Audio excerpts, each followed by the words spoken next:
Hello दोस्तों, तो स्वागत है मेरे इस यूट्यूब वीडियो में। मैं इस वीडियो के थ्रू आपको पहले बताना चाहता हूँ, ये वीडियो बस उन्हीं के लिए है जो रियलिटी में इंग्लिश अपनी सुधारना चाहते हैं या फिर इंग्लिश सीखना चाहते हैं शुरुआत से सीखने का मतलब है बिल्कुल स्टार्टिंग, बिल्कुल स्मॉल लेटर से सीखते हैं इंग्लिश। बेसिकली लोग क्या करते हैं, इंग्लिश सीखने के लिए क्या करते हैं कि सेंटेंस टेंस वगैरह पढ़ने लग जाते हैं, उनकी लॉज क्या क्या है पढ़ने लग जाते हैं कि उन्हें सीखते हैं, सेंटेंस टेंस में उलझ जाते हैं वो। फिर वो बोलते हैं कि इंग्लिश नहीं आ पा रही है मुझे।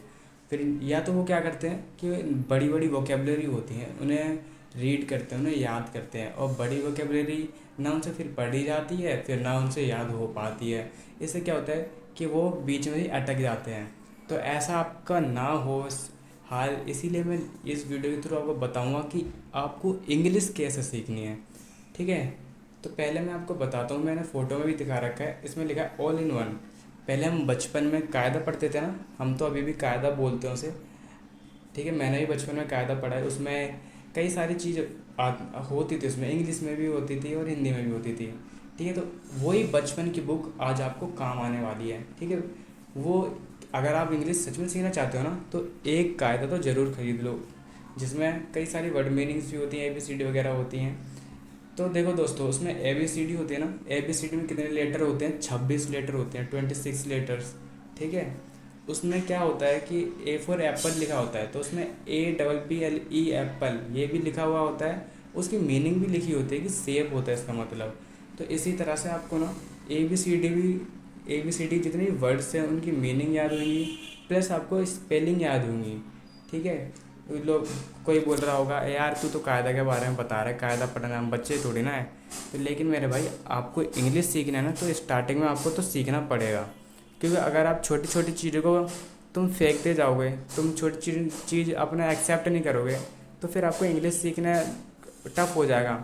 ठीक है, आपको नहीं पता होगा कि छोटी छोटी चीज़ों को इंग्लिश में क्या कहते हैं, तो फिर आप इंग्लिश में कैसे बोल पाओगे उसे। ऐसे ही देखो दोस्तों, उसी कायदे के अंदर आपको ऐसे कुछ फूल या जानवर या फल के नाम भी मिल जाएंगे कि जो आपको नहीं पता होंगे शायद। ठीक है, कि इस फूल को इंग्लिश में क्या बोलते हैं या फिर किस जानवर को इंग्लिश में क्या बोलेंगे, है ना। फल के नाम आपको पहचान में रहें कि इस फल को इंग्लिश में क्या बोलते हैं।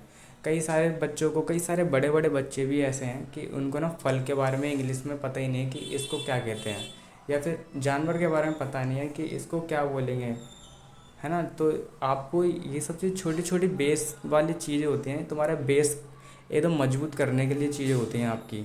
तो इसलिए आपको कायदा खरीदना तो कंपलसरी है, ये मान के चलो। ठीक है, और आपको क्या करना है, छोटी छोटी क्लास में आपके छोटे भाई बहन होंगे या फिर छोटे बच्चे आपके आस पड़ोस में रहते होंगे, उनकी किताब ले लेना इंग्लिश की। First class, second class, nursery, UKG वगैरह बच्चे होते हैं छोटे छोटे, उनके में क्या होती है, छोटी छोटी पोएम्स होती हैं। ठीक है, उनके चैप्टर्स नहीं होते बड़े बड़े, छोटी छोटी पोएम्स होती हैं। उनमें क्या होता है, छोटी छोटी वर्ड मीनिंग्स होती हैं।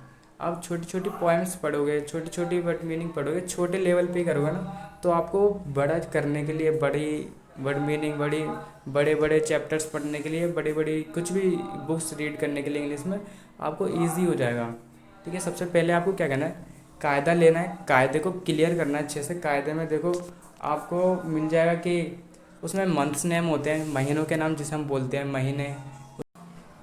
कई सारे लोगों को बस स्पेलिंग याद नहीं होती होंगी, वर्ड मीनिंग याद नहीं होती होंगी महीनों की, लेकिन महीनों के नाम पता होता है कि उन्हें सितंबर बोलते हैं, उसे दिसंबर बोलते हैं, उसे जनवरी बोलते हैं, फरवरी बोलते हैं। लेकिन क्या इंग्लिश में उन्हें नहीं आता हो कि इंग्लिश में भी जनवरी फरवरी बोलते हैं, लेकिन बेसिकली उनकी जो स्पेलिंग होती है ना, वो उन्हें याद भी नहीं होगी। ठीक है, इसलिए कायदे में आपको मंथ महीने, मंथ के मतलब मंथ्स नेम, और डेज नेम यानी दिनों के नाम, महीनों के नाम आपको मिल जाएंगे। और आपको क्या करना है कि छोटी छोटी क्लास की छोटी छोटी पोएम्स आपको लर्न करनी है, याद करनी है, उनकी वर्ड्स मीनिंग को आपको समझना है। और जो चीज़ ना है ना, तो गूगल बाबा जिंदाबाद है। गूगल बाबा पे सर्च मारो कि इस वर्ड को कैसे बोलेंगे और इस वर्ड की क्या स्पेलिंग होगी। ठीक है, और नेक्स्ट है, आपको क्या करना है, आपके घर में बहुत सारी चीज़ें तो होंगी। ठीक है, अगर कुछ भी चीज़ हो गया, बेड हो गया, ठीक है, झाड़ू हो गया, और तुम्हारे चम्मच हो गई, फ्रिज हो गया, इसकी स्पेलिंग उसको क्या बोलते हैं उसे याद करो। जैसे देखो बेड, ठीक है, बेड होता है ना जिस पे हम सोते हैं वो होता है बेड, ठीक है, BED बेड। ऐसे आपको बेडरूम, बर्ड हाउस, ठीक है, जहाँ पे चिड़िया वगैरह रहती है उनका बर्ड हाउस बोलते हैं, ठीक है। ब्लेंडर, बोतल, ब्रूम, फ्रीज़र, ऐसे ऐसे कई सारी चीज़ें होंगी। डोर यानी दरवाज़ा होता है, ठीक है, विंडो खिड़की होती है, चेयर, ठीक है, टेबल, फैन, टीवी, ऐसे कई सारी चीज़ें आपके है ना आसपास होंगी। तो उसको क्या करना, आपको नोट डाउन करना कि सबसे पहले हिंदी में लिखना कि तुम्हारे घर में क्या क्या चीज़ है, फिर उनको ट्राई करना कि इंग्लिश में उसे क्या बोलते हैं, ठीक है। इंग्लिश को अपने सही करने के लिए सबसे बेसिक चीज़ तो बहुत अच्छी चीज़ है ये, और बहुत बढ़िया चीज़ है अपनी इंग्लिश सुधारने के लिए और सीखने के लिए।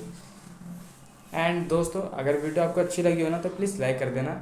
अगर आप सच में इंग्लिश सीखना चाहते हो तो अपना सारा फोकस अपने इंग्लिश पे करो। मेरे पास इतना ही था आज के लिए। थैंक यू, धन्यवाद। आप अगर अच्छी लगे वीडियो प्लीज़ लाइक करना।